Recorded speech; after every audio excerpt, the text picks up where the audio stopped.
지난 주일날 우리 한국의 대표적인 교회들 목사님들께서 이 월드컵 관련 내용들을 좀 하고 그러셨던 것 같아요. 저도 몇 개 들어보니까 그렇습니다. 설교를. 그래서 최근에 우리를 아주 즐겁게 했던 일이고 또 감동하게 했던 아주 핫한 일이 바로 이제 월드컵 축구이기 때문에 좀 생각을 저도 좀 해봤습니다. 월드컵이 뭐라고, 축구가 뭐라고, 사람들을 웃게도 하고 울게도 하고, 그게 뭐라고 하든 그게 현실이거든요. 그 월드컵 축구를 보려고 저를 비롯해서 잠 안 자고 막 보고, 그게 또 뭐라고 보다가 저도 이제 기사를 여러 개 봤어요. 보고 포르투갈전을 이제 결국 이기니까 이제 나가가지고 택시를 타고 광화문으로 갔다. 그래서 같이 기뻐했다. 뭐 이런 기사를 또 읽기도 했거든요. 축구가 뭐라고 사람들을 그렇게 웃게도 하고 울게도 하고. 근데 축구가 뭐라고 이렇게 얘기했지만 그게 뭐인 거는 맞는 것 같은 거예요. 축구 이상의 의미가 그 안에 좀 있는 것 같은 거예요. 그 월드컵 이야기 좀 하는 것도 괜찮다는 생각이 좀 들었습니다.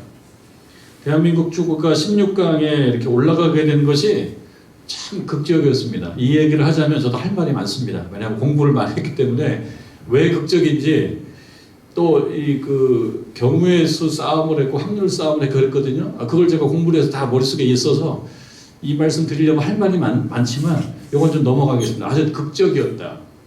그리고 외신에서도 대한민국이 16강에 올라갈 거라고 생각하는 경우의 수는 매우 낮았어요. 확률은 매우 낮았어요.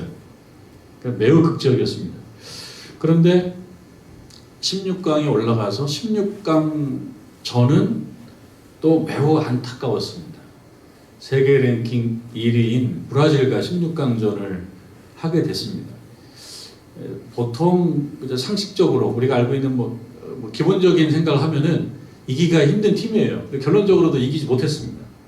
저 새벽기도 인도하러 교회 와야 되는데 4시에 시작을 하는 그 경기를 보려고 4시에 일어나서 봤습니다. 그래서 전반전을 다 보니까 4시 45분에서 4시 50분쯤 뵙겠죠. 4시 50분까지 봤습니다. 그리고 어차피 후반전을 보기는 힘들다. 봐도 한 20분 정도 보고 교회를 가야 되는데 잘 됐다. 왜 잘 됐냐면 전반전을 보니까 너무 마음이 아픈 거예요. 보신 분은 혹시 그 시간에 그 느낌을 가지셨는지 모르지만 굉장히 마음이 안 좋았어요. 아프고 그 운동장에서 막 뛰는 그 선수들에게 감정이입이 돼서 마치 제 자신이 뛰고 있는 것처럼 얼마나 당혹스러울까, 저 뛰는 게 힘에 붙이는 거예요. 시간이 가면 갈수록 한 골씩 더 먹을 것 같은 거예요. 그런데 온 국민이 보고 있잖아요. 그러니까 제가 봐도 안타까워요. 정말 사력을 다해서 뛰고 있는데 시간이 갈수록 더 벌어질 것 같고, 전반전이 4대0으로 맞춰졌는데 후반전이 끝까지 가면 7대0쯤 되겠다, 7대1쯤 되겠다, 이런 생각이 들으니까 좀 마음이 안 좋아요. 안쓰러워요. 그래서 이제 후반전은 아예 보지를 않았습니다. 두 번째 골, 한 골을 우리가 먹고 두 번째 골은 페널티 킥을 허용했거든요. 심판이 벌칙을 준 거예요. 근데 저도 보고 있었는데 사실 우리 편이라 그런지 벌칙을 안 줘도 되는 상황이라고 저는 생각했어요. 이거는 고의적으로 한 게 아니기 때문에. 근데 그냥 가차없이 페널티킥을 했고, 그 페널티킥을 그 브라질의 최고의 선수, 지금 뭐 세계 최고의 선수 몇 명을 꼽자면 한 3손가락에 들어가는 네이마르라고 하는 선수가 아주 쉽게 그냥 아주 간단히 골을 넣었어요. 그리고 2대0이 되니까 와르르 무너지는 것을 느꼈습니다. 그래서 심판도 좀 굉장히 미웠습니다. 경기가 저는 4대0으로 봐서 한 7대0, 7대1쯤 끝날 줄 알았는데 이제 새벽기도 다 마치고 제가 이제 돌아가면서 확인을 하니까 4대1인 거예요. 그러니까 후반전에 얼마나 죽기 살기를 떴길래 4대1이 됐을까? 이 분위기로 봐서는 7대0인데. 그래서 어떤 생각이 들었냐면, 후반전에 정말 죽기 살기 뛰었구나 우리 선수들이. 그러니까 좀 마음이 좀 뭉클한 거예요. 4대1도 아 정말 잘했다 그 생각이 들었습니다. 이거는 비하인드 스토리인데요. 이제 브라질의 그 간판 축구 선수인 네이마르라고 하는 선수, 이 선수는 지금 진짜 아까도 잠시 전에 말씀드렸다시피 세계에 한 3손가락 혹은 4손가락 이렇게 꼽는 선수예요. 아주 그 신적 경제에 올라섰다라고 평가를 받는 선수거든요. 그러니까 이 네이마르 선수하고 손이라도 한번 잡아보고 싶고 마치면 옷이라도 바꿔 입고 싶고 한 것이 다른 모든 선수들의 심정이었던 거예요. 근데 이 선수가 우리나라 손흥민 선수의 기회가 되고, 저는 그 장면을 못 봤는데 비하인드 스토리를 들어보면 그런 얘기를 했대요. 손흥민 선수 기회가 되고 고맙다고 이런 얘기를 했다는 거예요. 고맙다고 얘기를 했는데 왜 네이마르 선수는 손흥민 선수에게 고맙다고 얘기했을까? 뭐 이런저런 얘기를 저도 이제 비하인드 스토리를 좀 들어봤어요. 어떤 분이 설명하기로 이렇게 설명하더라고요. 이 축구 선수들은 몸이 재산이다 보니까 부상에 대한 두려움이 많고, 이 네이마르 선수는 큰 대회에 나올 때마다 전에 한번 척추뼈가 부러져가지고 고생했던 경험이 있는 부상이 아주 많은 선수예요. 그리고 워낙 잘하는 선수니까 상대방 수비수가 아주 과격하게 맞고 그러다 보니까 부상이 많아요. 그리고 이번에도 부상이 좀 있다고 얘기가 들었었습니다. 그런 얘기가 나왔어서 대한민국 한국전에 네이마르 선수가 나올 건지 이런 얘기도 좀 있었습니다. 근데 나왔었죠.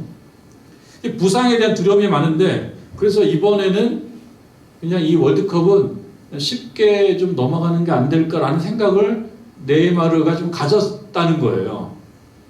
그런데 한국전 그 경기 16강전을 하기 전에 네이마르 선수가 대한민국이 뛰는 그 조별리그의 경기를 쭉 자기가 봤다는 거예요. 네이마르 보면서 뭘 봤냐면 여기다 이게 안면 보호대를 끼고 정말 쉴 새 없이 뛰는 한 선수를 본 거예요. 그게 누구냐? 우리나라 손흥민 선수예요. 대한민국의 지금 캡틴이라고 하는 대한민국의 에이스 손흥민 선수를 본 거예요. 그 프리미어 리그에서 득점왕을 차지한 바가 있다 보니까 이 손흥민 선수의 세계적인 그 인지도는 굉장히 높습니다. 그러니까 이 네이마르 선수가 손흥민을 보니까 얼굴 안면 이 뼈가 이 골절돼서 수술을 한 사람인데 여기다 안면 보호대를 끼고 그렇게 열심히 뛰더라는 거예요. 그걸 보면서 마음에 뭔가 뜨거움을 느꼈다는 겁니다. 이 설명에 의한 비하인드 스토리예요.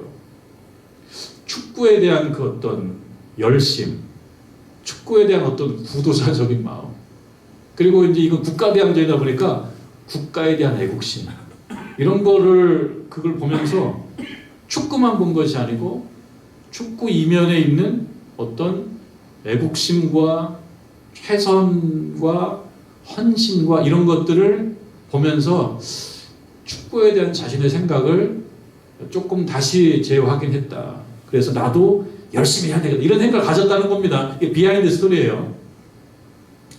그래서 이 손흥민의 그 뛰는 걸 보고, 이 안면 보호대를 하고 뛰는 걸 보고 자기가 감동을 했고, 그 감동이 지금 자신의 월드컵 축구에 영향을 주고 있다. 그래서 손흥민이 교회에 데리고 고맙다라고 얘기한 고마움의 이유를 손흥민은 모르겠지만 거기에 그런 깊은 의미가 담겨 있다는 이야기를 비하인드 스토리를 전해 들었습니다. 근데 한편 축구 얘기니까 조금 더 하겠습니다. 우리가 이제 조별리그 3차전에서 승리한 포르투갈에는 이 네이마르 선수 이상으로 세계의 두 신 중에 한 명, 이 리오넬 메시와 크리스티아노 호날두 선수가 있어요. 그러니까 이 호날두라는 선수는 이 포르투갈의 에이스입니다. 근데 대한민국에서 그 호날두의 별명은 날강도예요. 날강도. 대한민국에 와서 뛰기로 해놓고 하나도 뛰지 않고 팔짱 끼고 있다 그래서 대한민국 국민들의 원성을 많이 받고 있는 사람이 이제 호날두인데, 이 호날두는 자기 의에 대한 그 욕심이 되게 많은 선수예요. 그러다 보니까 잘하기도 잘해요. 득점도 정말 엄청나게 득점을 하는 선수예요. 그리고 대단히 많은 선수들이 이 호날두 선수, 호날두라는 사람을 어떤 우상으로 생각합니다. 그리고 손흥민의 우상도 호날두예요. 근데 호날두는 어떤 자기 욕심이 되게 많고 자기 의가 많다 보니까 골을 넣어서 자기 골을 올려야 된다는 욕심이 아주 대단히 많은 선수예요. 이번에 16강전에 이 호날두, 이 포르투갈은 스위스하고 경기를 했는데요. 스위스하고 경기에서 이 포르투갈이 6대1로 이겼습니다. 대단히 잘한 거죠. 그런데 호날두가 처음에 나오지를 않았어요. 21살 먹은 신예 선수가 나와서 이제 3골을 넣은 거라고 하죠. 3골 넣은 거. 헤드트릭을 했어요. 그리고 후반전에 호날두가 잠깐 나왔는데 한 골도 못 넣었어요. 이제 맞췄습니다. 6대1로 맞췄습니다. 그러니까 포르투갈 입장에서는 뭐 얼마나 기쁜 일입니까? 근데 호날두는 그냥 뭐가 이렇게 뿔이 나가지고 혼자서 들어갔다는 거예요. 이게 이제 기사가 나온 거예요. 이게 기사가 나온. 세계에서 제일 잘하는 축구 선수인데 자국팀이 이겼으니까 같이 기쁨을 누려야 되는데 기쁘지 않은 거예요. 그리고 들어갔다. 그래서 외신에서 얘기합니다.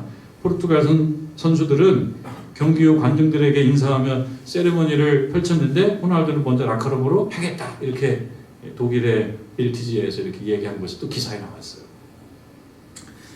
한국의 대표적인 크리스찬 선수 중에 이영표라는 선수가 있는데요. 이영표라는 선수가 한때 인터뷰에서 이런 얘기를 했어요. 이영표 선수 참 겸손하네요. 그러니까 이영표 선수가 하는 말이 웃으면서 능력이 있는데 없다고 하는 게 겸손인데 저는 능력이 부족합니다. 제가 능력이 부족한 사람이 못한다 그러면 겸손이 아닙니다. 제가 다른 친구들보다 낫다는 생각이 든 적이 없습니다. 워낙 능력자가 많습니다. 그러니까 인터뷰어가 뭐라고 얘기하냐면 그러면은 이영표 선수가 훌륭하잖아요. 누가 훌륭한 선수입니까? 그러니까 이영표 선수가 하는 말이 박지성입니다. 그렇게 얘기를 해요. 박지성을 높이 평가하는 이유가 이 친구가 아주 잘하기도 하지만 대단히 헌신적입니다. 같이 뛰면 눈에 보이지 않는 때가 있는데 눈에 보이지 않는 곳에서도 아주 열심히 합니다. 그래서 훌륭합니다. 잘하기도 하지만 정말 훌륭한 것은 보이지 않는 곳에서 아주 열심히 뜁니다. 이렇게 얘기하면서 자기에게 박지성은 아주 훌륭한 선수라고 얘기를 하는 거예요. 그러니까 몇 사람 얘기했죠 지금? 축구선수 몇 사람 얘기를 했습니다. 사람들은요 축구를 잘하는 거 좋아합니다. 호날두라는 선수가 아무리 자기 욕심이 많고 자기의가 강해도 그래서 싫어하는 사람도 있긴 하지만 그래도 호날두가 나오면은 사람들이 관심 있게 봅니다. 최고입니다. 비록 그렇게 욕심이 많아도. 그러나 사람들은 축구만 그렇게 잘하는 선수를 보고 감동하지는 않아요. 감동하는 거는 최선을 다하고 헌신적인 선수에 대해서 감동하는 거예요. 최선을 다하고 헌신적인 선수. 그런 의미에서 이번에 대한민국 선수들이 월드컵에 나가서 오늘 이제 귀국했거든요. 오늘 오후에 귀국했는데 공항에서 뭐 환영식도 했다 그러는데 대한민국 선수들이 그라운드에서 뛴 모든 거리, 총 거리를 보면 얼마나 헌신적으로 떴는지를 보게 되고 그걸 보고 많은 국민들이 감동을 합니다. 그래서 이번에도 누가 뭐 16강에서 실패했다고 엿 던지는 사람이 있으면 내가 가만두지 않겠다고. 예전에 엿 던졌거든요. 지구 왔다고 엿 던졌어요. 엿 먹으라고. 그러니까 이번에는 사람들이 감동한 거예요. 왜? 최선을 다해서 했고 헌신적으로 했고 그리고 또 16강에 올라가고 그러니까 기분들이 좋고 매우 감동을 한 것입니다. 자, 길게 좀 얘기를 했어요. 말씀하고 연결을 어떻게 시킬까? 여러분 바울이 이렇게 얘기를 합니다. 오늘 9절이죠. 오늘 9절 말씀 이렇게 한번 연결해 보겠습니다. 오늘 그 3장 9절 말씀을 보면 정죄 직분도 영광이 있은즉 벌써 어려운 말이 나오기 시작해요. 설명도 필요하고 어렵습니다. 정죄의 직분도 영광이 있은즉 의의 직분은 영광이 더욱 넘치리라. 그러니까 여기서 정죄의 직분과 의의 직분을 서로 이렇게 대조시키고 있어요. 지금 정죄의 직분이 영광이 있다라고 얘기하는 것은 정죄의 직분을 지금 뭔가 설명하려고 하는 게 아닙니다. 뭘 설명하고 어떤 거의 중요성을 얘기하기 위해서 정죄의 직분을 등장시키냐면 뒤에 나오는 의의 직분이라고 하는, 다소 어려운 말이죠. 의의 직분이라고 하는 말을 말하자면 이렇게 드러내기 위해서 정죄의 직분을 엑스트라로 이렇게 등장을 시킨 겁니다. 다시 축구로 가보면 여러분 축구를 잘하는 사람들, 욕심이 많고 자기애가 강하고 그렇다고 하더라도 축구만 잘해도 그 영광이 있습니다. 세번역에서는요, 이 영광이라고 하는 걸 광채로 옮기는데 축구만 잘해도 광채가 있긴 해요. 그러나 사람들이 축구 기술, 골 넣고 누가 이기고 이런 것만으로 이 축구에 만족하지는 않아요. 뭘 원하냐? 거기에 휴먼 스토리를 또 원해요. 나라를 위해서 최선을 다하는 모습. 그리고 내가 골을 못 넣더라도 동료가 골을 넣게 만들기 위해서 보이지 않는 곳에서 헌신적으로 뛰는 어떤 사람. 이런 사람의 이야기를 조금 확대시키기를 원해요. 그저 골을 많이 넣은 걸로만 그런 게 아니라. 그래서 골을 많이 넣고 감동이 있으면 정말 최고죠. 그러나 골을 좀 못 넣어도 정말 감동의 주역이 된다 그러면 그 사람을 부각시키기 위해서 축구만 잘하는 사람을 살짝 등장시킵니다. 요즘에 호날두는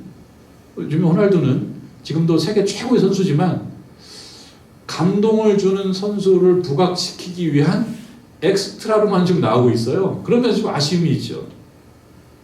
또 기사를 보니까 호날두의 이 혼인 신고를 하지 않는 여자친구가 있습니다. 거의 부인이죠. 그 부인이 또 압력을 또 이렇게 행사를 해요. 포르투갈 축구협회에 세계 최고의 선수를 그라운드에 뛰지 않게 만드는 이런 것이 어디 있냐고 그러면서 다음 8강전은 꼭 뛰게 하라고 그렇게 얘기하는데 많은 사람들은 안 나오는 게 낫다고 생각해요.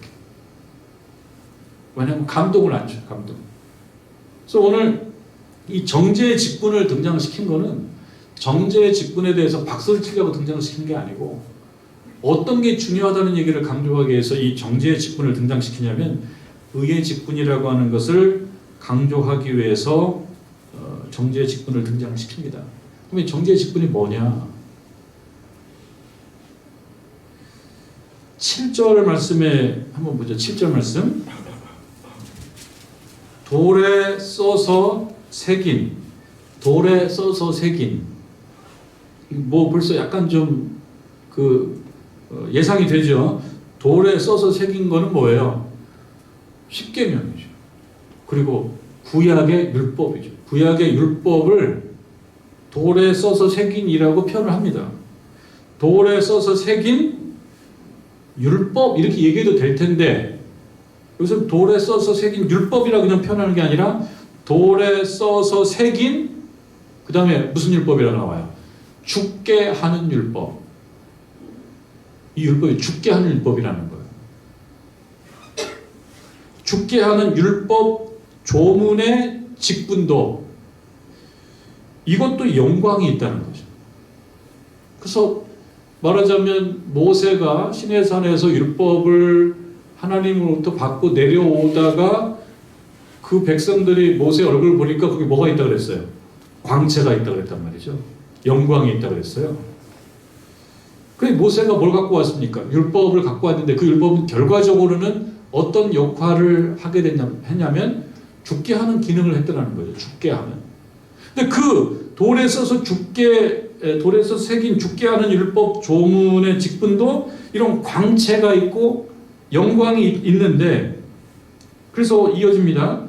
이스라엘 자손들은 모세의 얼굴을 없어질 영광 때문에도 그 얼굴을 주목하지 못할 정도로 죽게 하는 율법 조문의 직분의 영광도 그렇게 환했는데 근데 이것도 이 부분도 사도 바울이 모세의 율법을 등장시키는 거는 주인공을 돋보이게 만들려고 지금 이 부분을 등장시키는 거죠. 근데 좀 전에 얘기했다시피 그럼 주인공은 누구냐? 돌에 써서 새긴 죽게 하는 율법 조문의 직분이 주인공이 아니고 8절에 나오죠. 8절에 주인공이 나오죠. 하물며 그러니까 이 하물며 다음에 나오는 내용을 강조하기 위해서 돌에 써서 새긴 죽게 하는 율법 조문을 등장을 시킨 거거든요.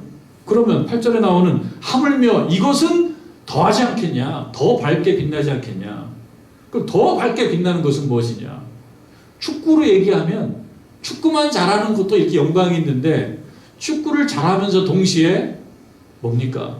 뭐 비유하자면 자기 뼈가 아직 굳지 않았는데 이 얼굴에다가 안면 보호대를 끼고 그렇게 축기 살기로 국가를 해서 뛰는 그거라면 사람들이 얼마나 여기에서 영광과 광채를 느끼겠냐? 비유하자면 그렇죠. 그렇다면 여기서 이 다음에 뭐냐? 영의 직분. 영의 직분은 더욱 영광이 있지 않겠냐? 이 얘기를 하는 이유는 뭐겠습니까? 그 영의 직분이 얼마나 영광스러운지 우리가 좀 느껴야 되지 않겠냐? 근데 사람들이 살다 보면 어떤 걸 더 중요하게 생각하는 경향이 있냐면 영의 직분이라고 하는 거는 조금 평범하게 여기고 축구 잘하는 거가 최고야 이런 식으로 세속적 가치관인 거죠. 세속적 말하자면 세속적 가치관이 중요하다고 생각하더라. 근데 그 가치관이 지금 고린도 교회 안에도 들어가 있더라는 거예요. 그래서 지금 이 얘기를 하고 있는 겁니다. 이 얘기를 하는 거거든요. 하물며 영의 직분은 더욱 영광이 있지 않겠냐. 9절 보면 정죄의 직분도 영광이 있은즉 정죄의 직분 이건 죄요 하는 정죄한 것. 이건 죄라고 이건 죄.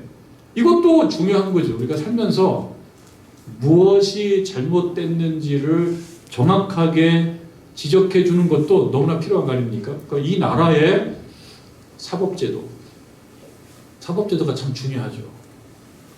좀 사법제도가 막 감동을 주고 그런 경우는 흔치 않거든요. 물론 사법 안에서도 감동을 주는 경우가 있어요. 제가 얼마 전에 어떤 영상 하나를 봤는데 미국의 법정에 대한 영상이에요. 95세가 된 할아버지가 그 말하자면 과속으로 어떻든 그 기소가 됐는지 그 법원에 끌려오셨어요. 과속으로. 그 이제 판사가 확인합니다. 할아버지께서는 이렇게 해서 과속을 하셨죠? 맞다고. 근데 할아버지가 설명을 하는 거예요. 뭘 설명하냐면 저한테 아들이 있는데 그거보다도 그 전에 제가 과속을 하지 않습니다. 과속을 하지 않고 나이도 많고 제가 운전대를 잡고는 있지만 늘 천천히 합니다. 그런데 저한테 아들이 있습니다. 근데 그 아들은 오랫동안 병에 시달리고 있었습니다. 근데 이 아들은 정확히 때에 맞춰서 혈액 검사를 하고 그거에 대한 어떤 조처를 받아야 됩니다. 근데 그게 그날이었기 때문에 제가 차를 빨리 몰았습니다. 인정합니다. 이렇게 이제 얘기를 했어요. 그러니까 이제 그 판사가 그 얘기를 듣고 뭐 제가 정확히 다 옮길 수는 없지만 거기에 판사가 깊게 그 마음에 이제 동했다는 거예요. 뭐라고 해야 되죠? 무죄. 할아버지께서는 아들을 더 열심히 사랑해 주십시오. 뭐 이런 사법제도 안에서도 따뜻한 경우가 간혹 있어서 이것이 화제가 되긴 하지만 기본적으로 사법제도는 뭡니까? 법은 뭡니까? 잘못한 걸 지적해 주는 거예요. 그래서 이거는 몇 년짜리, 이거는 몇 달짜리. 그러니까 우리가 사법은 정말 법이 없어도 되는 사회는 참 좋죠. 근데 법이 있는 건 뭐예요? 죄가 있기 때문에. 그러니까 어떻게 보면은 없으면 좋은데 있는 거죠. 그리고 어떤 사법 재판의 현장에 우리가 가 있다는 것 자체가 위축입니다. 차라리 없어야 되는데 없으면 안 되니까 있는 거예요. 불가피한 거예요. 그러니까 사법제도라고 하는 것이 필요하면서도 그렇게 아름다운 건 아닌 거죠. 아름다운 건 아니에요. 그러나 있어야 되는 거죠. 여기서 나오는 정죄의 직분이라는 게 바로 그겁니다. 정죄의 직분은 잘못한 거예요. 하나님께서 주신 그 법이 있습니다. 그 규정이 있습니다. 그 법과 규정으로 볼 때 이게 잘못된 거예요. 잘못됐으면 그 잘못을 지적을 받고 잘못으로부터 잘못 없음으로 가야 되는데 사람들의 실력이 그러지를 못합니다. 그게 이제 맹점인 거예요. 여기서 말하는 정죄의 직분이 아무리 잘 발휘가 돼도 사람들의 실력이 이 정죄의 직분이 발휘되는 것을 통해서 의로운 쪽으로 가지 못하더라. 그러니까 이 율법은 본래는 하나님께서 이 백성을 사랑하셔서 준 것이지만 이것은 어디까지냐면 너희들 죄가 얼만큼 있다라는 것을 확인해 주는 선까지만 역할을 하지 그 이상은 못하더라. 그 다음에는요. 그래서 하나님께서 어떻게 했다는 거예요? 하나님께서 어떻게 하셨다는 거예요? 옛 계명, 율법, 이 옛 계명 여기서 나오는 정죄의 직분 혹은 7절 돌에 써서 새긴 죽게 하는 율법 조문의 직분 이것을 하나님께서 갱신하시는 거죠. 갱신. 언약을 새롭게 갱신하시는 거예요. 그러니까 갱신 전의 언약은 옛 언약이고 갱신 후의 언약은 새 언약인 거예요. 새 언약. 그 표현들이 나오죠. 6절, 3장 6절에 그 표현이 나와요. 3장 6절에 보면 그가 또한 우리를 새 언약의 일꾼 되기에 만족하게 하셨다. 하나님께서 우리를 새 언약의 일꾼으로 부르셨다. 그거죠. 그러니까 새 언약이 있어요. 그럼 옛 언약은 뭐냐? 옛 언약은 7절에 나오는 돌에 써서 새긴 죽게 하는 율법 조문을 그 백성에게 말하자면 수여하면서 맺은 첫 번째 계약, 그것이 옛 언약인데 이것으로는 안 되더라는 거예요. 그래서 여러분, 이것도 유명한 말씀인데요. 예레미야 31장 31절 이후의 말씀이 이 언약과 관련한 매우 유명한 말씀으로 알려져 있습니다. 여러분 한번 찾아보셔도 좋습니다. 예레미야 31장 31절 이후의 말씀 33절까지의 말씀인데요. 제가 한번 읽어보면 이렇습니다. 여호와의 말씀이니라 보라 날이 이르리니 내가 이스라엘 집과 유다 집에 새 언약을 맺으리라. 옛 언약으로 이 백성에게 주시려고 했던 것을 주지 못하는 것이 드러나는 거예요. 옛 언약 가지고는. 왜? 그건 정죄의 직분의 역할만 하더라는 거죠. 근데 이 정죄의 직분을 통해서 이 백성들이 죄 없음의 수준으로 오지 못하더라. 왜? 다른 길로 자꾸 가는 거야. 다른 길로. 그래서 하나님께서 이제 다른 걸 주십니다. 옷으로 이야기하면 옷이랑 안 맞아요. 옷이 안 맞아서 맞는 옷을 다시 주시는 거예요. 이 언약은 예레미야 31장 32절에 보면 이 언약은 내가 그들의 조상들의 손을 잡고 애굽 땅에서 인도하여 내던 날에, 그러니까 예전에 이스라엘 백성이 조상들의 손을 잡으셨다는 게 하나님께서 야 손을 잡고 따라와, 손 잡고 따라와. 왜 손을 잡으셨을까요? 이 백성의 손을 잡고 왜 하나님이 가시려고 했을까요? 이 백성을 내 백성을 만들려고 그랬던 거죠. 이 백성을 내 백성 만들려고 손을 잡고 인도하여 내던 날에 맺은 것과 같지 아니하다는 거예요. 새 언약은. 옛 언약은 손을 잡고 날 따라와, 얘들아 날 따라와.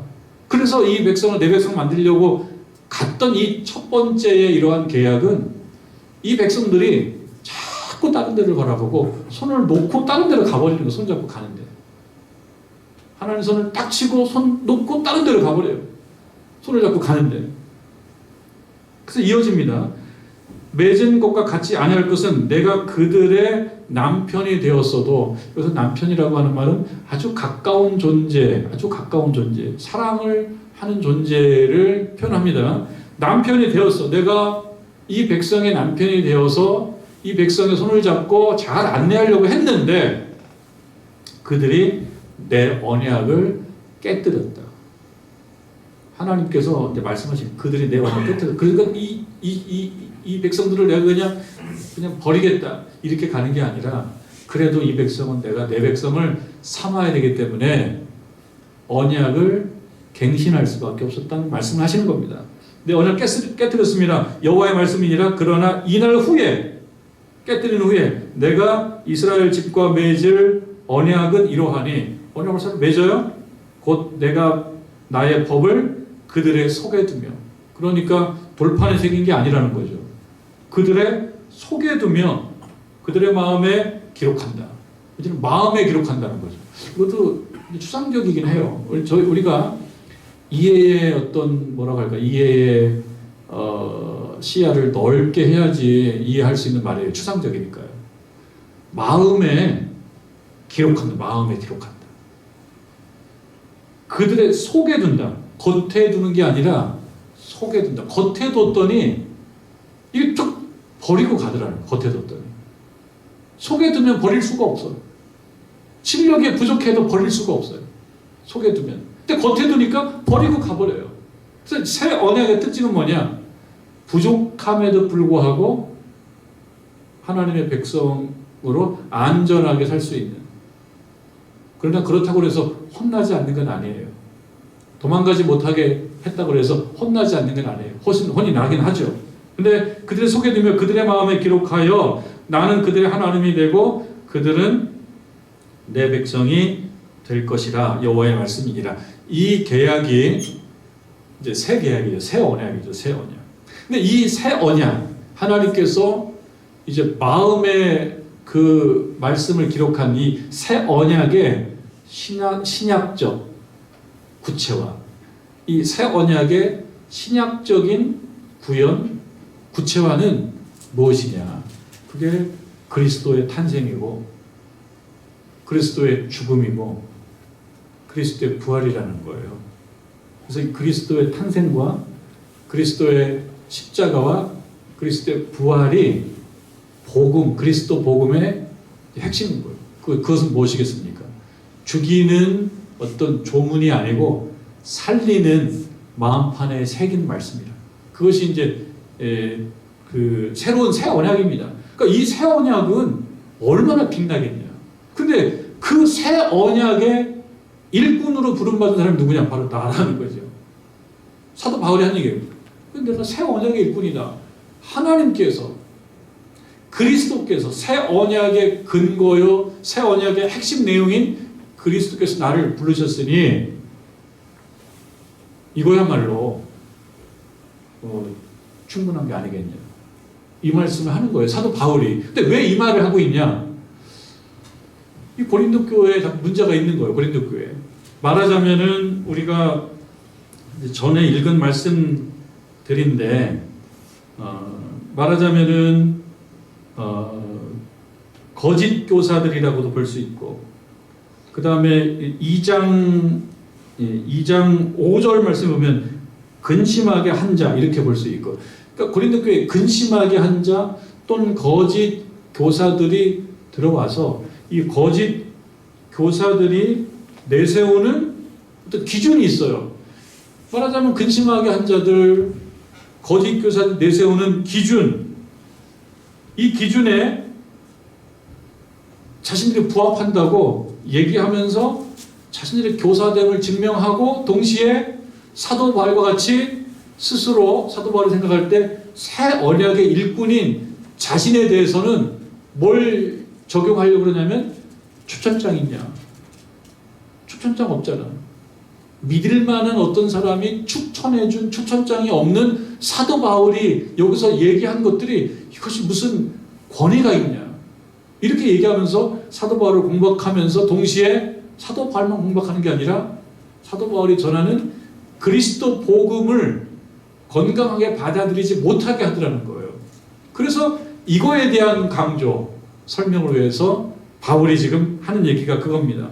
영의 직분, 그러니까 영의 직분 속에는 그리스도 복음이 들어가 있고 살리게 하시는 하나님의 은혜가 들어가 있는데 아직도 말하자면 이 거짓 교사들, 근심하게 하는 자들은 어떤 이력, 세속적인 실력, 그 중에서 뭐 얼굴이 잘생겼다는 등, 뭐 머리가 좋다는 등, 무슨 자격증이 많다는 것들 이런 걸로 교사됨을 증명하더라는 거죠. 그러다 보니까 정말 중요한 그리스도 복음이 그리스도 복음은 뭡니까? 값없이 주시는 하나님의 은혜, 값없이 주시는 하나님의 은혜의 어떤 그 가치가 바로 서지 못하더라는 거예요.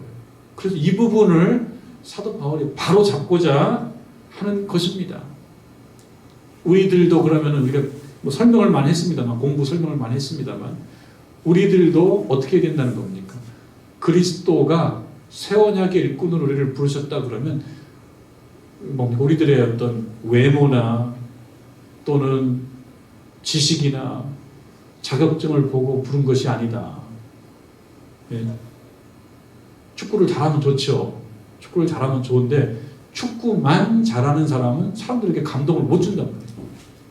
더 큰 감동을 못 준단 말이에요. 축구 잘하는 거는 다 열심히 해서 잘해야 되지만 그러나 축구 이상의 것처럼 뭐 자격증이 있고 뭐 얼굴이 잘생기고 지식이 많고 그게 그 자체가 나쁜 건 아니지만 그것을 강조하다가 뭡니까? 세속적 가치관.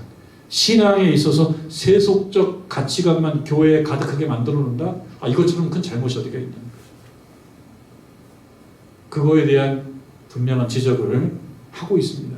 그러니까 우리들 생각도 하나님께서 우리를 새 언약의 일꾼으로 부르셨다면 우리들이 공부를 많이 하고 지식이 많고 하는 것은 할 수 있는 만큼 열심히 해야 되지만 그것이 핵심이 아닌 것이다. 그것이 핵심이 아닌 것이다라는 걸 분명히 알아야 됩니다. 그러면은 무엇입니까? 살리는 것. 정죄의 직분을 가지고 우리를 증명시키려고 하는 게 아니라 살리는 일. 정죄의 직분은 뭐예요? 죽이는 것. 이건 뭐가 틀렸고, 이건 뭐가 잘못됐고, 이거에 예민한 실력 발휘가 아니라 용서와 헌신과 긍휼과 이런 자비와 이런 것으로 맡겨준 사명을 잘 감당하는 것이 필요하고 우리는 그런 길을 가야 된다. 그런 신앙적 가치관을 가져야 된다. 이런 것을 이 말씀을 통해서 우리가 깨닫고 의의 직분에 충실한 저와 여러분 되기를 주님의 이름으로 축원합니다.